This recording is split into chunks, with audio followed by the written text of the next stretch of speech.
Девочки, троечку хотите? Да, троечка! Будете тогда играть сценки.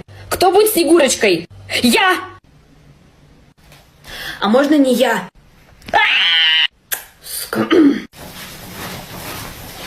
Кто я? Снег! Блин, ты серьезно? Может, ну эту троечку? Так, все, учим до завтра. Сейчас будут выступать мои девочки. Дорогой директор, от души одна в душе, бесталантливые клуши будут петь и танцевать, можем глазки закрывать. Середина декабря, снега нет, у всех столбняк. Ой, тоска. Вон, быстро. Я Снег. Верю. Снегурка, извини меня. Где ты был? Пивас не выпьет сам себя. Чтобы вот так вот не кашлять, надо меньше снега жрать.